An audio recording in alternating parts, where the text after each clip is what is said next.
you are the person responsible for PISA in Estonia's Ministry of Education. Why did you choose to work in this field, and what has been done in this country to get such great results?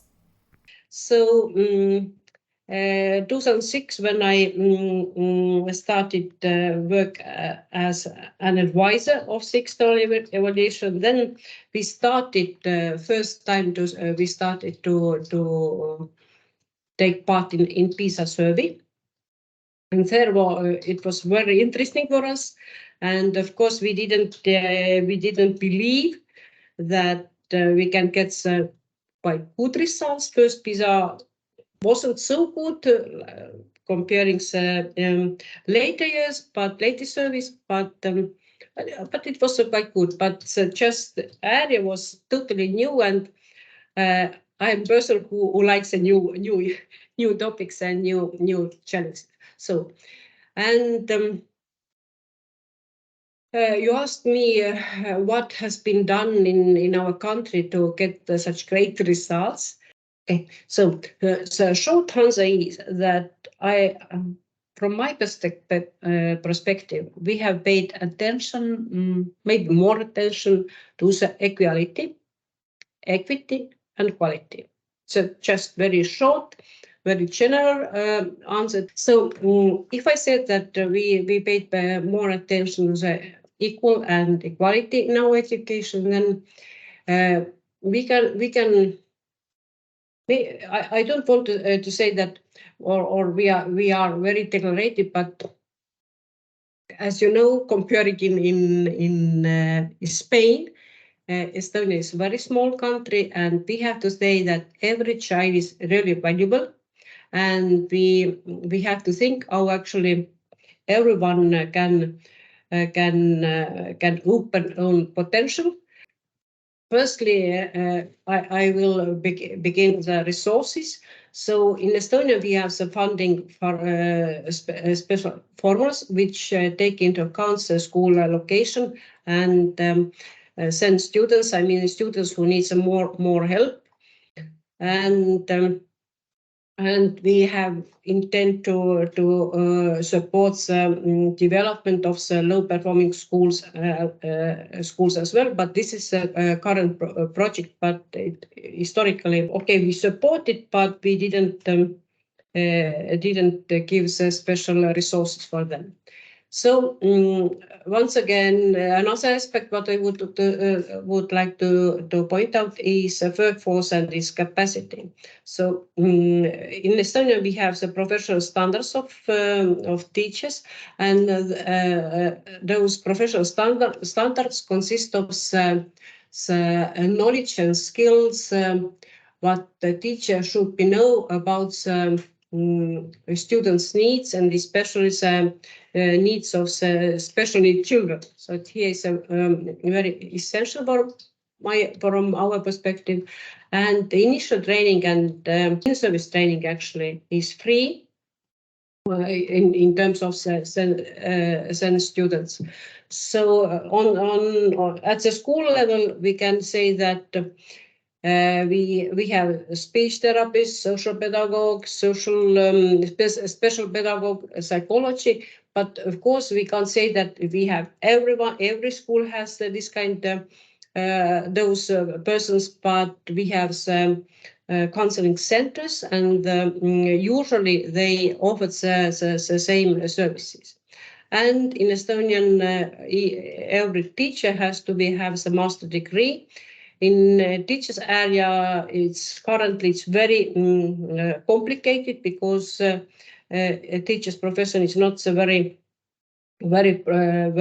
popular amongst young people, and currently the teacher's age is quite high, more than around 50 years. This means we just have a huge lack of teachers. It is our serious problem, and we try to.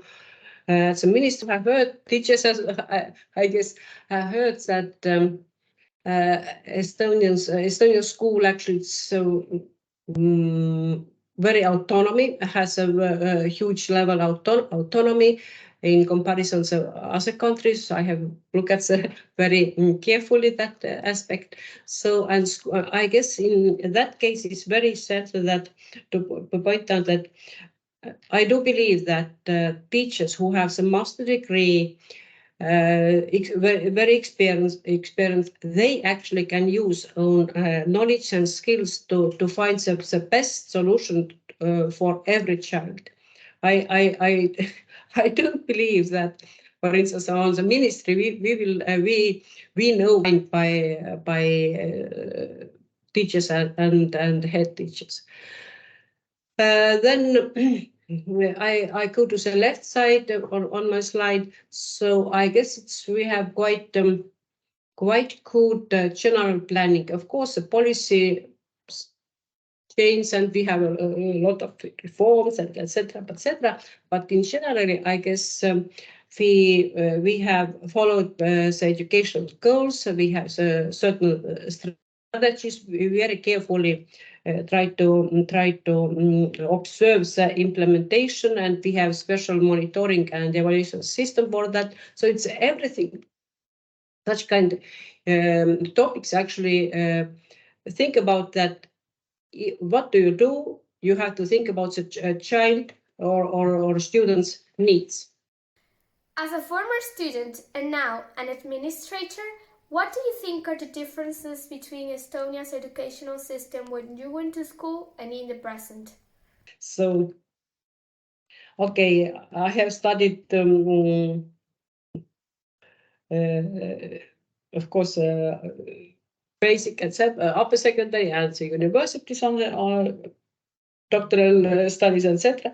But if I, and it was a long time ago, I have to say, it was a really long time ago. But if I tried to, during that time when I studied, we didn't get a free lunch, for instance. So currently all the students from the 1st to the 11th grade, 12th grade actually gets a free lunch. We had to be paid for the textbooks. For instance, I don't remember, I didn't need, but I don't remember that we have had some social pedagogue or special pedagogue, this kind of support teachers or pedagogues. We didn't have that time. Then when I went actually work to school and started to prepare the lessons, I remember that we had the national curriculum, and it was very descriptive, and it gave very detailed information how you have to teach. And this was maybe it was even easier for the young teacher, but I guess I do believe that it's better to think your own head, not to follow the descriptions. Yes, so I don't remember that that time we have talked about students' needs. We talked and we didn't talk the learning process. We didn't talk about what kinds of study environment should be. Currently, I guess it's a totally different. I guess we are talking all the time student-centered teaching. We are talking about the study environment. We are talking about how we should be taking into account the students' interests and needs. So here's a huge difference. Then we had separately the final exams of the upper secondary school and basic school after the 9th grade as well. But now we at the end of the upper secondary school, we have only one type of national exams, and you can use those exams entering the university. Here, currently, study environment is totally different, and from my perspective, it's very interesting that if I would be at school now currently, so you can go to the forest, you can go to the museum, you can go to some science center, you can carry out you can deliver your lessons somewhere what we want, what we want. So it's so exciting. I guess would be happy if I have as a teacher if I have such kind of opportunities to make different study environments. It's very interesting, and of course I guess it's going more and more wider. From the independence of Estonia up to now, the country's educational system has changed a lot. Could you tell us about the main steps of this evolution? Firstly, we changed totally the national curriculum, and it was 1996. Estonia regained the independence 1991. And we very quickly, actually, we changed the curriculum. First curriculum wasn't so good, but then 1996, we established new national curriculum, and it was totally different comparing the previous curriculum. And guidelines for the teacher, what do you teach and what do you have to explain to students at what kind of knowledge they have to know. But then 1996, actually, we had a totally different approach.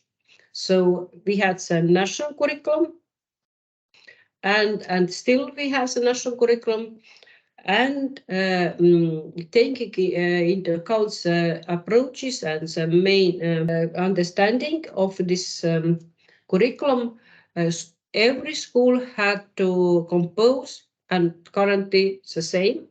Every school has to compose own school curriculum, taking into account own children needs, context, the teachers' environment, what they have. So it is a very huge difference. And then my opinion is very innovative that time. We started we previously described the knowledge, then new curriculum pointed out the general competencies, and we talk about general competencies like study skills or value education or social competence or communication competencies, and we talked about the values as well. So here's absolutely new for us. It was, and I remember that time that it wasn't very easy to explain to teachers that they should be think about what kind of competencies their students should be acquired. Every country uses different methodologies in the educational system.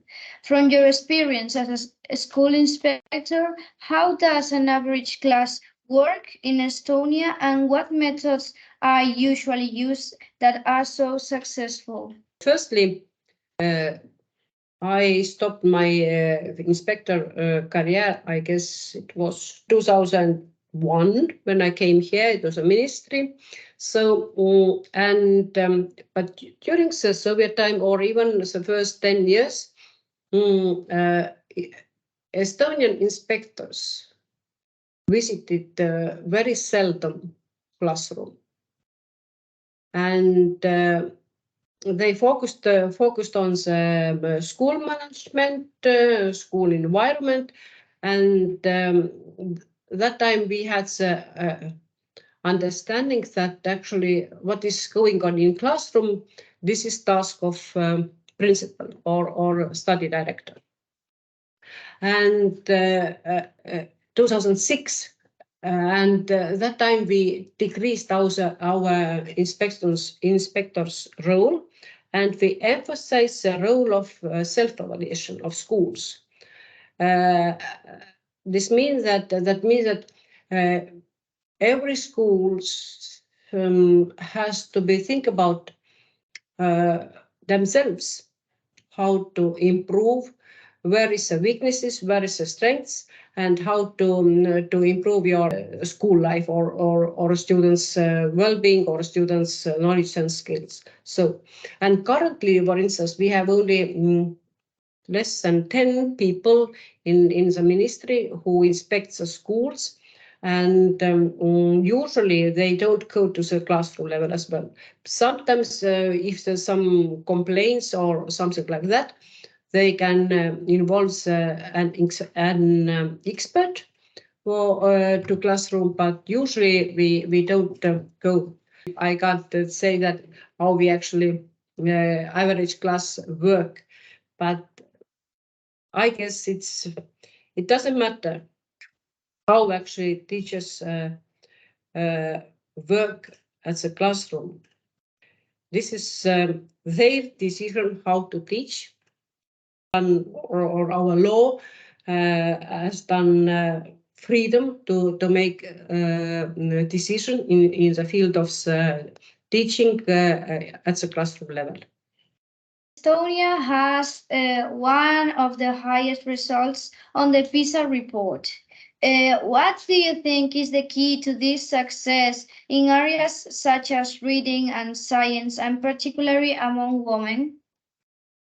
From my perspective, we have the very balanced curriculum, and especially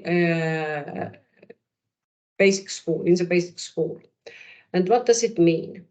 This means that we have the soft subject like art and we use the word physical education, but now we are talking the movement education. So we have understandings that first 9th grade, all students, they have to pick up the understanding from the several fields. A detailed way that I guess it's one success factor is that we have the subject teachers after the 4 or 5 or some schools after the 6th grade. So we have the geography lesson and we have the geography teacher. We have the biology. We have the biology teacher. We have, and their preparation at the university has been the same field.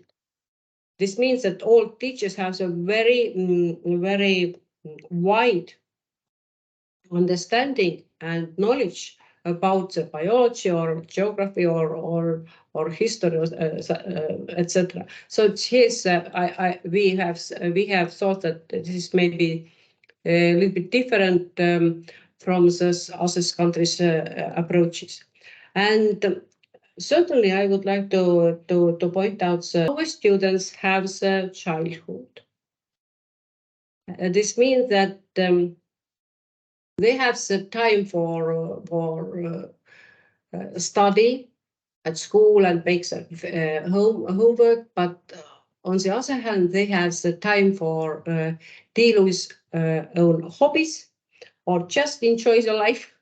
So it's very essential. We have in Estonia we have the 5 vacation, our holidays, school holidays. So and our study year consists of 175 days. So it's quite short in comparison to other countries, for instance. I know. So I can't say that. Okay, of course, students and their parents in Estonia all the time they complain that the students are very the students' workload is or study load is very high, and they don't have enough. But if I look at the street, if I look at the hobby schools, I can say that they are not empty. Freedom to make what they want. Yeah, I have to say that Estonian women at the end of the 19th century, actually, they had free access to the education. So what I want to say that Estonian women are very well educated, Estonian women. and we got they got a right to participate in election, for instance, 1918. So when first time establishment Estonian Republic, and at the same year, it's 1918, they had the right to go to some university, for instance. So, and Estonian women currently are still amongst the most highly educated in Europe. In 2021, an average 33% of women aged 25 to 64 in the EU have attained higher education, and compared with Estonia, we had 53, the third position by the by the ranking list.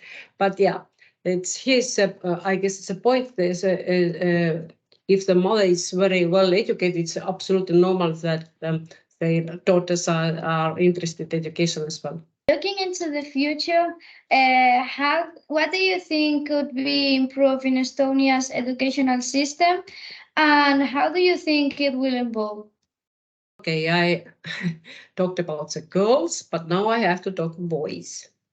And looking at the PISA results, looking at the results of our exams or tests, we can see that actually we have very big gap between the reading skills between the boys and girls. I don't know why, but we can see that the boys' motivation to study at school, to continue the studies on the next level, the motivation to study is very, very low. And all our indicators show that we have to very seriously deal with that problem. And I can't say that we have a very good plan how to do it. We are waiting the next PISA results, which will be this December this year. We have to work out the special plan how to improve the education in general, boys' education, not only the reading skills, but the other topic as well. So then some specific, why I'm saying that some specific, because I know that the reading skills of boys is problem in some other countries as well, not only this is not the Estonian problem. For instance, Finns have even more bigger problem with boys reading. So, but another specific topic is that we have quite big knowledge and skills gap between the Estonian-speaking schools and Russian-speaking schools. Maybe you know, maybe you're not. You don't know. In Estonia, we have Russian students whose mother tongue is Russian. They have schools where they can study in Russian. And unfortunately, we have to say that we can see a very huge gap between the knowledge and skills two types school. So here's a serious problem. How we improve that problem? So one plan, one is just last year actually, it's 2022.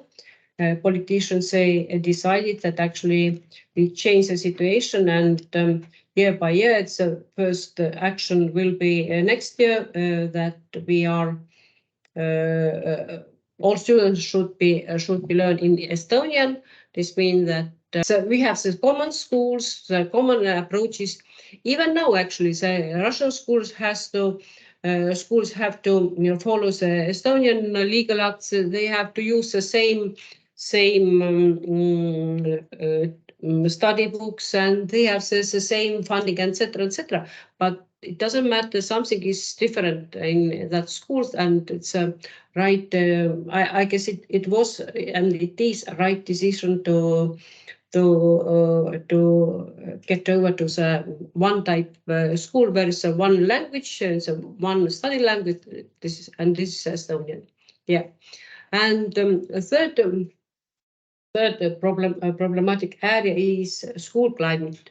I don't know. I didn't have, sorry to say, I didn't have enough time to look at the Spanish results in terms of the bullying, for instance, or sense belonging, or some aspects of the and other aspects of the school climate.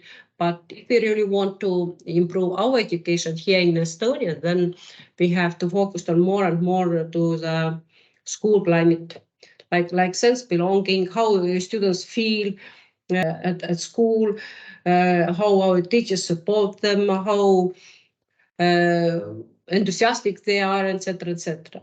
So if I look at the future, I guess we will pay more attention to the students' personalization, more digitalization. So a great attention to the students' well-being, satisfaction, and study environment. In our educational system, there is homework and students must do it. Does this happen in Estonia too? Estonian students have homework, but every teacher every teacher makes a decision how much and how actually they organize this homework. So it's yeah, and I guess Estonian students are not very overloaded. But it doesn't matter. It is my opinion, but I guess the students' opinion is opposite. I'm quite sure. In Spain, a lot of students go to after-school activities like sports, music, or math that complement their learning. Do children in Estonia also take part in these kinds of classes, and why? In Estonia, we have, I guess it's quite high-level hobby education, and we have different types of hobby education. Firstly, normally, almost all schools offer some hobby groups inside school, for instance, folk dancing or sports. Singing and dancing is very popular inside the school or school level at the school level. After that, we have the hobby schools. Outside schools, usually those schools belong to the local authority, but we have the private hobby schools as well. So usually, I guess it's currently every school has a robotics hobby group as well. It's very popular in Estonia. Robotics very popular. Even kindergarten, I know that they have the robotics groups. So yeah, and by statistics, I know that actually more than 50% of our students actually belong to some hobby groups. So they are very interested in to go to the outside and to learn more. And I guess hobby education or extracurriculum education, we use this word, is very essential to promote the students' general competencies. To be the active person, to study how to plan, how to communicate this, what is social life. It's very essential to deal with hobby education.